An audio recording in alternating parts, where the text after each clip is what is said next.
No one has claimed yet the orchestration of all of that. And I don't think customers want to go to 6 different marketplaces and have to go click 6 different buttons. And that's where distributors can play a major role.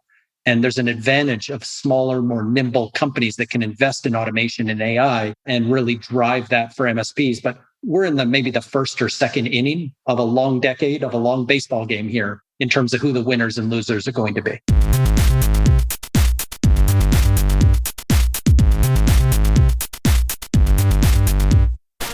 Welcome to Evolved Radio, where we explore the evolution of business and technology. I'm your host, Todd Kane. Today on Evolved Radio, I'm chatting with Jay McBain, Principal Analyst at Forrester Research. Jay is a well-recognized and trusted voice in the IT channel. He lives and breathes this stuff. He's super passionate about the industry trends and our industry future. Today I get Jay's insights on the evolution of the distributor and the role of community in the channel. I also get his perspective on potential regulation of the IT industry. It's a great episode, so enjoy. If you enjoy the show, please consider leaving a rating and review in your favorite podcast app. It really helps to spread awareness and bring more listeners to the show so we can share the message with more of the community. Now, on with the show. Joining me on the podcast today is Jay McBain, Principal Analyst with Forrester Research. Welcome, Jay. Thank you so much for having me.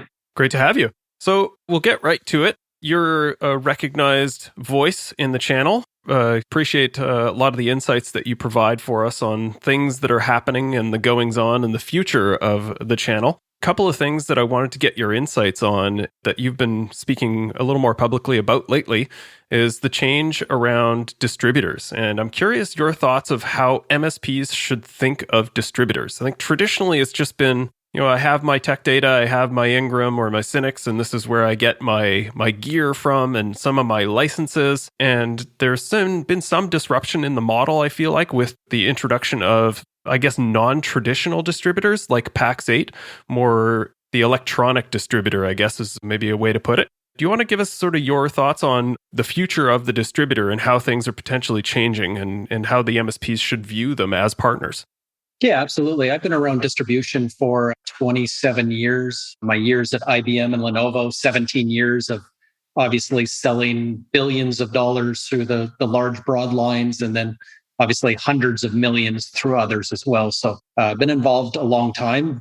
I think as we moved out of client server into multi-cloud, hybrid cloud, a bunch of forces started to change. We have a different buyer. We have every company in every industry going into subscription and consumption models. You think about a big part of their revenue is companies like IBM, Dell, Cisco, HPE. All 4 of those companies have committed 100% into subscription models. So it's not about the product and SKU much more than it is about the every 30-day recurring forever. MSPs know about this business. This is how they run their business. Telco agents know about this business. But to these companies, this is new, and they're spending a lot of time trying to figure out how this is going to work and how they're going to work with partners, where the actual procurement side of the equation maybe starts to move over to some digital marketplaces. It gets into product-led growth, subscription consumption models. It gets into some direct-to-consumer consumption models. There's a whole bunch of things happening. But last year during the pandemic, marketplaces grew more in 3 months than they did in the last 10 years combined. Wow. The distributors themselves are transforming, and they've been on this journey for a number of years. You'll recognize that Tech Data and Synnex came together just recently, but before that, we've had a number of big acquisitions. You're at a point now where D&H is the 3rd largest broadline distributor, and you've got a very tight market. And then you've got these disruptors coming up like a Pax8 or SureWeb and models like this that they grew up in a cloud world where you're shipping bits and not atoms. So they're not building warehouses. They're not building credit and capital facilities. They're not building, marketing models in the same way. And they're understanding that they're becoming this digital connective tissue to a customer that might be buying 7 things and looking to an MSP to procure and provision that in one place at one time. And then, when you add a user, it's basically a click of the mouse. And that's just a different model. And you obviously saw Ingram with Cloud Blue. You've seen Tech Data and Synnex all investing. D&H with Jason Bistrak have all invested heavily into distributing bits. But it's very different than distributing physical products. And and how their business model has evolved over the last 40 years to where it's going in the next 10 years. Do you feel like it erodes their position in kind of the direct versus indirect model? Like if you're just buying software, especially if it's subscription based, what is the role of the distributor in as a sort of the middleman? Like some people would just assume, well, can we cut out the middleman? Shouldn't I just be able to go direct to Microsoft for this licensing? What's the role in of the distributor in that new electronic model? It is difficult. And if you look back to the client server era, about 80% of the business flowed through a linear supply chain. You bought through an MSP, or back then you bought through a VAR or an integrator or somebody who then bought it from distribution, who then bought it from the vendor. Well, that 80% has now shrunk to somewhere between 20 to 30% in multi-cloud hybrid cloud. So when you're watching, Azure report 50% growth, 50% growth, 48% growth, and 47% growth in the 4 quarters inside the pandemic, they're only doing that for a company like Microsoft, who is 95% partner assisted. They're not reporting anymore that, a much lower number is partner sourced. And if you look at AWS, if you look at Google Cloud, if you look at the big SaaS companies, Salesforce, ServiceNow, Workday, Marketo, NetSuite, they're all in that 20 to 30% range. A company like Salesforce has actually shut down their resale program. They're funneling all money through the marketplace at this point. They're bringing on 250,000 partners, but none of them are going to resell a Salesforce license. So yeah, it's a definite disruption. Where distributors play a critical role, though, is a company doesn't just buy Salesforce. On average, they buy 6 other things. And there's 175,000 SaaS companies. There's now 800,000 emerging tech companies like IoT and AI and automation and blockchain and quantum. All these things are coming into that 7-layer cake that the customer's buying. The distributors have to do a couple of things. One is they have to become a platform for distribution. So again, it's less about forklifts and distribution centers and credit capital facilities, because you don't need credit and capital facilities when it's sold by the month. Now it becomes this orchestrator of an ecosystem of, perhaps millions of moving parts, and helping the MSP not go chase down all these stars and moons and celestial movements and really make that happen. That's at a level of scale. It's not as much human-based as it is AI and automation-based. And I think that's the critical challenge. To become a platform is these companies, it's not about, opening up new centers or hiring flocks of new people. It's investing in the technology to make this really work for MSPs. Yeah, as you said, the one-click advent is, I think, a huge piece of that, where a lot of the distributors have integration into the PSA platform. And if you add a new user, then if you have all the plugins, then this is my tech stack, and I add 1 of these, 2 of this, and 4 of those, and all of those are I guess orchestrated through that central distributor, rather than having to have multiple ingress or egress points for all of the different vendors that you're utilizing, right? Yeah, and you start to think about the permutations. So it's not just multi-cloud, where 80% of companies use AWS, Azure, Google, and others concurrently. So you're not buying through one marketplace owned by that vendor. Second is the hybrid cloud. Much of the future emerging tech is out at the edge. So if you're buying through Dell Apex, which was announced last week, or if you're buying through Cisco as they're going full as a service, or HPE GreenLake, you're adding hardware, software, and services on a monthly recurring basis. And that multiplier effect, that $5 that gets generated for every dollar of actual product sales, all comes together. No one has claimed yet the orchestration of all of that. And I don't think customers want to go to 6 different marketplaces and have to go click 6 different buttons. And that's where distributors can play a major role. And there's an advantage of smaller, more nimble companies that can invest in automation and AI and really drive that for MSPs. But we're in maybe the first or second inning of a long decade, of a long baseball game here, in terms of who the winners and losers are going to be. So maybe by the 6th or 7th inning, do you expect that there's going to be more players involved, or are we going to see sort of more consolidation? Because I guess part of what my thought process is differentiation becomes really difficult in this model. Like if you have the largest platform and you're the single place for, hundreds, if not thousands of these products, then you have a pretty good story. But, as you said, the innovation will likely happen with the smaller players. Do you see this as an expansion or a consolidation opportunity? Yeah, I can see layers, many more layers than we have today. If you look in the telco space, you've got a master agent layer that adds value that is different than distributors. You've got Pax8 or SureWeb that add a different layer of value than a broadline distributor. In Europe, you've got 150 VADs, value added distributors, who are more localized in terms of language and tax and accounting and culture that can shuttle in as an orchestrator. So here comes the deal. Is there any one company that can grab what will be 1 million companies by the end of the decade, software companies, what will grab today 800,000 emerging tech companies?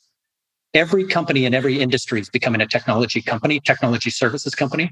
78% of marketing agencies, 81% of accountants. So you've now got millions of different kinds of partners sitting at the table with the MSP in front of the buyer. And what you're asking somebody to do is orchestrate when you start adding or multiplying 1 million times 1 million times 1 million times 1 million, and then you get the 35 million potential buyer conversations, your calculator has got to the error, pretty fast. So you're talking in the trillions of permutations, and no stack is going to be the same. And if you're asking a marketplace to go and find 1 million pieces of software and millions of partners to wrap around it, it's a big task. So where the layers come in is I can see where the industries break down, the buyers break down. So you may have a marketing buyer, for example, who today, many companies, the marketing buyer spends more on technology than the CIO. You then got an industry or a sub-industry, like a mid-sized clinic with 50 doctors. Very specific, HIPAA, high-tech compliance, but that changes as you move from New York to New Jersey. Changes big time if you go north into Toronto or into London or into Singapore. So you got a geographic element. Number 4, you've got the sector size. It's different than a small dentist office or a small hospital, large hospital. There's 12 subsegments right into healthcare that have different cakes that they're going to buy to solve a problem. And then the products. Today, it's not hardware, software, and services. We're watching 250 categories. So to secure the threat vectors and the zero trust around that mid-sized clinic, there's 7 layers of conversation and then 17 layers below that. So if I add all that up, that's the 35 million across those 5 vectors.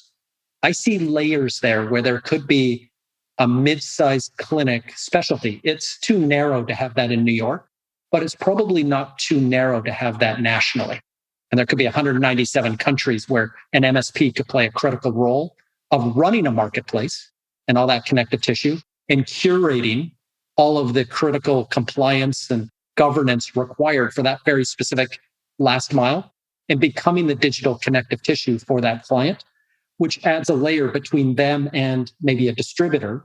Because these hundreds and then thousands and maybe tens of thousands of orchestrators are not all going to go out to Dell and HP and Lenovo and everybody else and sign up as distributors. So that's where the layering happens. And I think there might be 5 or 6 layers as you get into these millions of permutations. Interesting. Okay, so the margin is in the complexity. So the consultative and entrepreneurial opportunities abound in that future for sure.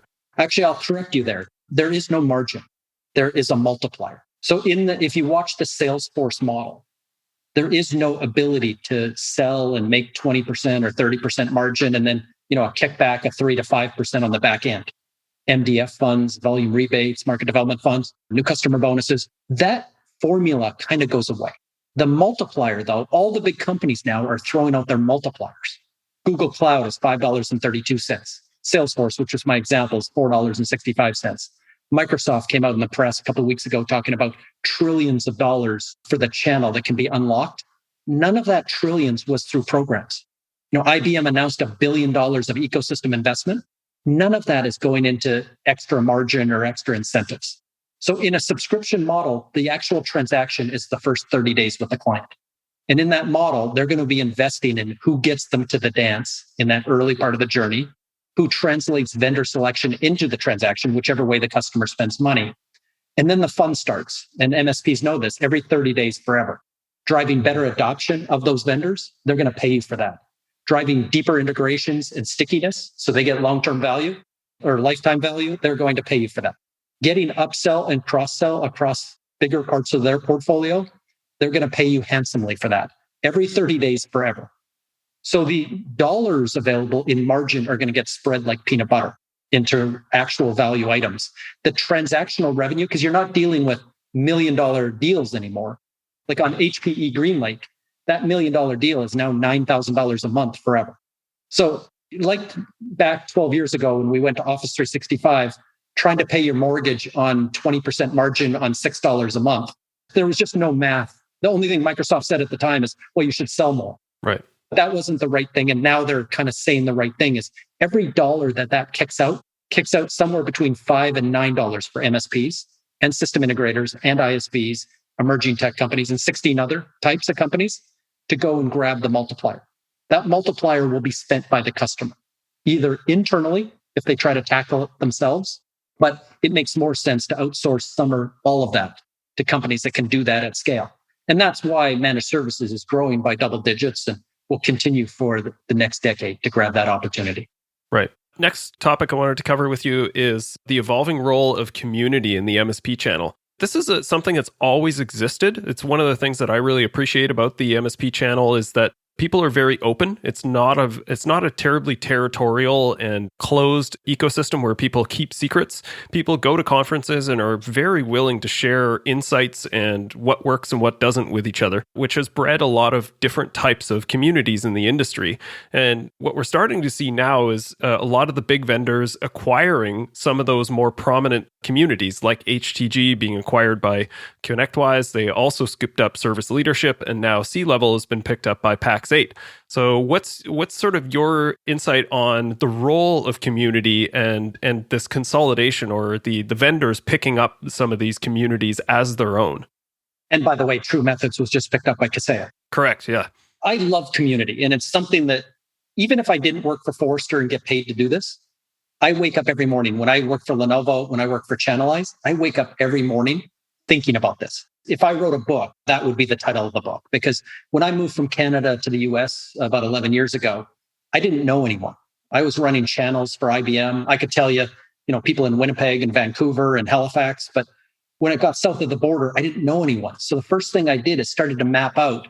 I went out to Joe Panettiere and I went out to CRN Magazine and I went out and I tried to start. And if you see over my shoulder right now, if you weren't listening, if you were watching, you'd see a logo chart with 54 magazines that MSPs read. There's no MSP with the time to read more than one or two of them. But the fact is there's a nice spread of magazines. There's 150 events that MSPs are invited to every year. Those are big events, not including road shows. So how many invitations do you get to Vegas and Orlando every year? There are 100 podcasts, of which you're one of the top podcasts, but there's 100 of them. And I published that a few weeks ago. There are 24 associations, like CompTIA, being the largest in the world, but there's 23 others that serve, value in the layers that I talked about that are more, specific. But there's 99 LinkedIn groups. There's 25 Facebook groups. There's a subreddit now with about 105,000 MSPs in it. There is a Clubhouse room as we speak going on around MSPs. So the vehicles available, if you just kind of think about all those logos, is vast. But I made the conclusion 10 years ago that there was 31 core communities. You just mentioned 3 of them. I added 1, so 4 of them that just got acquired. But, Robin Robbins just got done her event last week. She has not been acquired. Carl Palachuk is still fighting the fight and doing great work. You've got Dave Seibert. You've got Harry Bristol. A lot of the people from 10 years ago are still doing their thing. You've got the ASCII group, stronger than ever. So I could rip through all 31 communities that MSPs connect to. And they connect differently. Some of them are on Slack channels. Some of them are proprietary newsrooms and newsletters, events and things like that. But there's 30 ways to connect inside a community, but there was 31 master communities. My theory at Lenovo was, and after working for 17 years at IBM, who never got SMB or never got MSPs, my theory was that if Lenovo got into the conversation, not to sell, but to be what Arlen Sorensen said back then, as a go-giver at HTG. If I could participate in those 31, if I could add value, if I could get into the conversation, and then it ended up working. As 100 of the super connectors started talking about Lenovo on all these things, as we started participating in these social groups and all these events and things like that, we ended up converting $365 million of new revenue in a community strategy that cost us about $150,000 and a bunch of plane tickets. So I had to fly to China a bunch of times to meet with the CEO to walk through how a farmer in the Midwest who spends 50% of his time farming and who gave us a marginally good recommendation in a barn in front of 1,000 people could turn into 600 MSPs signing up and $10 million in revenue in the first year.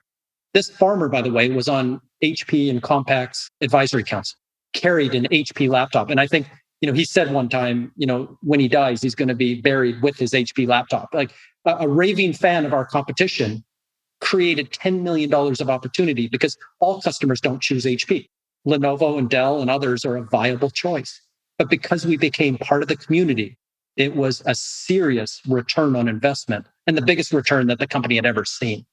And finally, IBM and now Lenovo was winning in SMB. And that's what cracked the code. It wasn't a product. It wasn't a price. It wasn't a promotion. And it wasn't a place. It wasn't what you learned in college. It was rolling up your sleeves and understanding all these logos and understanding the go-giving from the grassroots. And I created a list of top 100 people years ago that were the absolute top 100 people you needed to know in MSP based on how visible they were. Based on COVID, I would change that list slightly, in terms of who's really popped out in the last 14 months digitally. But the fact of the matter is, it is critical for vendors, it's critical for distributors, and it's critical for MSPs to understand these communities and the value that can be pulled from them. And obviously, the vendors like ConnectWise and Kaseya, I think soon to be Datto and SolarWinds and others, even Atira and TigerPaw and others, they're all kind of clamoring into this community world and understanding the power that comes with that. That's 100% true. It's just the power of the community is just untestable. My question in further in this is, what's the vendor's interest in having their own community versus having influence in the broader community? Any insights there? Yeah, it's about valuation. It's money. So in the end, if you look at the $5 trillion tech companies who are all in court right now for antitrust, one way or another, but if you look at them and look at their business model, they're ecosystem-friendly platform companies, and they run really strong communities.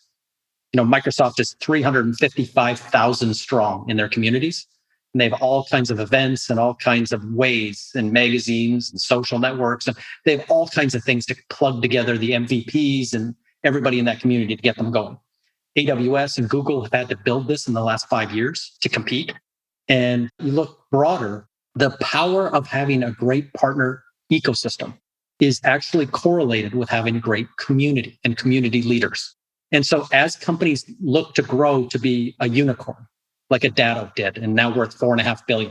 I worked for Autotask, 10 years ago with Bob Gottgart on those early with Len DiCostanzo and, in those early community plays. But the idea is, how does that translate into Rob Ray at Datto and then go public and now be worth $4.5 billion? I credit the community work that Rob and others did, and Len and others, more than I credit the direct sales and direct marketing that company did. Keep in mind, 100% of what they do is through the channel. It's not direct to the client, but it's this idea of, it wasn't a sales and marketing story when you write the book on Datto. It was a community strategy. And it's one that they weren't in first. ConnectWise already had IT Nation. Arnie believed in this. And others, Janine Edwards back in the day, like this is how they grew that company to be a unicorn itself. And Autotask had to catch up. And then Datto just put that on steroids and showed how you could build a $4 to $5 billion company on the back of community. And so for any other company, whether you're Microsoft, whether you're Datto, or whether you're just a little startup in security, it's about valuation. It's about serving your ecosystem and it's servant leadership from the grassroots up. It's not dictating down through your channel program. It's not dictating through your channel portal. It's actually being a go-giver at scale. And those people who engage in community, you think of Zoom, you think of some recent, Slack and others that have become, insanely high-valued companies, have done it through ecosystem and community. That's cool. That's awesome insight. I that really crystallizes it for me. Last one I wanted to hit on, get your insights on, is compliance and regulation. So this is something that's been kind of battered around a little bit with HIPAA regulations and some companies looking at SOC certification, but now really kind of amplified by DHS suggesting that there's going to be regulatory compliance for pipelines and critical national security infrastructure. So what is sort of your thoughts on the potential of regulation and compliance in the IT channel? Yeah, so the IT channel is going through its GDPR moment. And when I say GDPR, was the marketing privacy thing that really affected everyone in marketing out of Europe and now got into California and then Canada and now it's absolutely global. That takes about a decade to happen as it moves through state houses and federal houses and country by country. There's work being done in Louisiana right now. So when you talk about GDPR and take it to the very beginning, if you took this new era, it's not going away. And in the next decade, the work that's kind of being flushed through in Louisiana and now a couple of other states right now, because MSP is really a North American phenomenon. It's growing in Europe quickly. It's growing more slowly in Asia Pacific, but it's really centered here in the US. And that's the first states. You don't have to be reminded about, SolarWinds or even the ConnectWise and others being threatened. And they're right. It becomes a national security issue. And again, we get to read different stories every day. But the fact of the matter is, one of the surface threats is through 23% of companies outsource some or all of their IT. And the risk, the governance, the compliance, and all the layers of that, and how that gets legislated and regulated is all in motion right now. And the idea is at the end of the decade, this will be a regulated industry because it has to be. For national security purposes, it has to be. And the idea is, Larry in the white van, an MSP in Wichita, Kansas, how much risk can Larry take on? Right. The first time there's a breach and they don't report it on time, or if there's, a fiduciary, like a ransomware or something that has to be paid out, the first lawsuit, Larry claims bankruptcy. It's an end of company event. So they have to understand that of the 75,000 MSPs today that run about 30% or more of their business recurring, that 99% of them are small businesses, very small businesses. And this isn't, you're not suing a CrowdStrike or a Trend Micro or a Palo Alto here. And you're not suing a ConnectWise or a SolarWinds.